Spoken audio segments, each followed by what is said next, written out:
WWE 2k18 is quickly approaching, and after a pretty good but not great WWE 2k17, it's fair to say that they have made some great changes, but there is still more to do. In this video, we'll name the top 10 things that I want from WWE 2k18.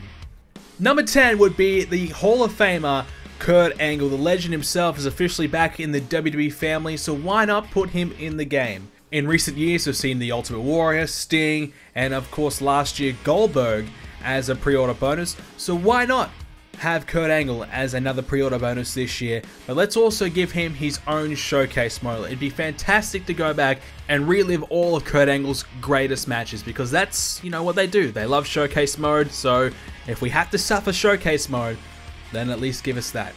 Number 9 is something that I personally have had a lot of issues dealing with recently on WWE 2k17, and that is having more than 100 downloadable slots for our created superstars. I'm constantly deleting superstars. I'm trying to download new attires and new wrestlers to put in my game, but I can't because I've got too many slots used. I've used up every available slot, so there's currently 100. Can we try and make it maybe 200? Is that too much to ask for? If we can, that'd be fantastic. If not, you know, if we can go further, the better. In at number 9 is a feature that maybe some of you guys don't necessarily need, but myself personally, I really want. I've been dealing with downloading logos. I've been downloading logos from my ties and arenas and championships, everything that I've downloaded for my game. Now, when I want to download something new, I've already used the 1,000 limit. Now, I understand 1,000, that's a fairly good number, that's acceptable. Now, of course, if they can increase that, that'd be great. But if not, it'd be great if we had an easier option to delete unused logos. Now, in WWE 2k17, they released an option where you can delete logos easier, but you have to go through and click on the logos that you aren't using. So it'd be great if we had a delete all unused logo feature, so we can get on to playing the game instead of sitting around for hours trying to delete logos. Number 7 is a pretty common one. Better commentary. Now, I don't listen to the commentary. In fact, I don't think I've even heard 10 minutes of commentary from WWE 2k17. You know why? Because I turned it off. It's unbearable. You cannot listen to it. It's terrible. It's been terrible for years. And what's the excuse? NBA 2k17, 16, 15, 14, the last few years of commentary on those games have been phenomenal, if not the best. And it's WWE 2K, NBA 2K. You get the correlation there? Why is WWE's commentary terrible? Now, I get it, it's horrible in real life, but surely they can make it somewhat bearable in a video game. It's, you know, scripted, it's rehearsed. They can, you know, mash it all together and, you know, finally get a decent commentary out of it. But they haven't found a way, so this year, please, let's get better commentary. In at number 6 is a common feature as well that many of you want. We want to have more than 6 in the ring at one time. Just think, 10 guys in the Royal Rumble, all trying to fight each other, all trying to find space in the ring, trying to survive. Or a 5-on-5 Survivor Series tag team match. Or, you know, an 8-man tag, 10-man tag, 12-man tag, whatever. All these features, all these match types we want to see, but we haven't seen it ever.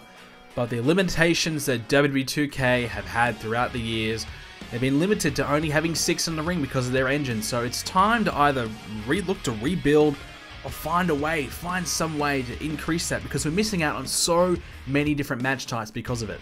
And continuing on from that one, in number 5, more match types. Triple threat tags, fatal 4-way tags, bring back the Inferno match, buried alive matches, all these different types of matches that we've seen throughout the years of WWE games, but they're gone. Why?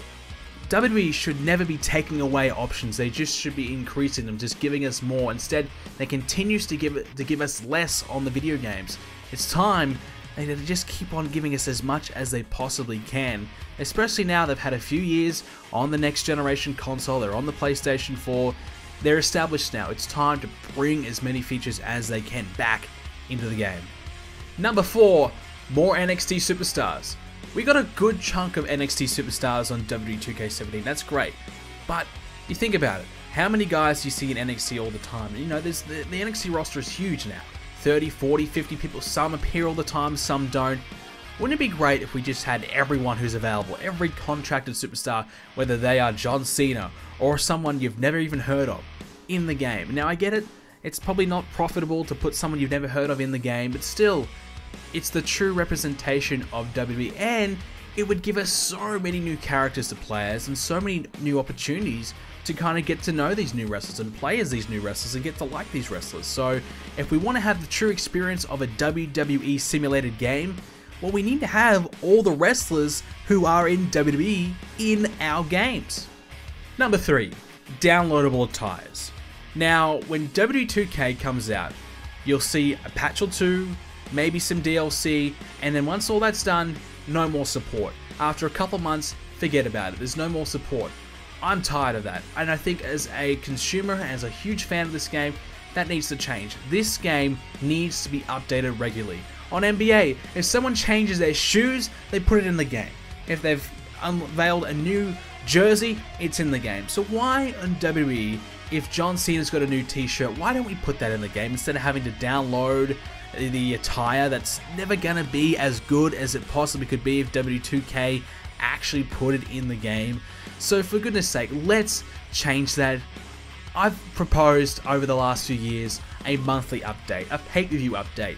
If someone's on the pay-per-view, they've got a new attire, once a month update it and put these attires in. It would give us so many new attires to play, and give us another reason to come back and keep playing the game long term. More content, more new features, and more playability. Now look, if John Cena's got a new t-shirt, I'm going to go back on the game and try it out, check it out, see what it looks like. You know, so all these different things could really help the long-term replayability of this game, because right now, after a couple of months, you don't see any new support. Once they've made all their money from the DLC, forget about it. They don't care about this game anymore, and that is very frustrating. As someone who buys the game and you want to see it updated, you want to see a realistic adaptation of WWE, you don't get that because you're 3 John Cena t-shirts behind. And all these other guys can have new looks, new haircuts, new styles, new gimmicks, and it's not updated in your game. Instead, they make you wait until the next version, so you pay to get that new content. In my opinion, that's just unfair. Number 2, it's an absolute given, improved graphics. Now, on WWE 2k18, we were all impressed by the huge leap in graphics. But now, we're getting to WWE 2k18, and I think we're all starting to realize, hey, I don't think we're going to get an improvement in graphics this year, and if not ever until the next generation of consoles. It seems as though they're very content with the graphics and aren't looking to really improve it. Well, I think that's wrong. They've got to stay up to date with the rest of the games out there. If they want to stay competitive and they want to sell more copies, it's time to keep updating your game and keep improving your graphics, because it's a good start. It looks pretty good, but it can look better. And last but not least, the big one, the one that I want more than anything in the world, I've been wanting it for years, General Manager Mode. Now, without a brand split, it was always going to be difficult to do a General Manager Mode series, but hey, we've got a brand split now, Raw vs SmackDown, it's been going for nearly a year now. We need General Manager Mode back. You can easily do Shane vs Stephanie, draft your rosters, compete to get the best ratings to make the most money, and have the General Manager of the Year award. Just do something what you did back in the day, simple, but extend the rosters, have 50, available roster spots, have as many as you possibly want. Give us a budget and let us sign contracts, let us have the roster that we want and the championships that we want, customize every option that we possibly want.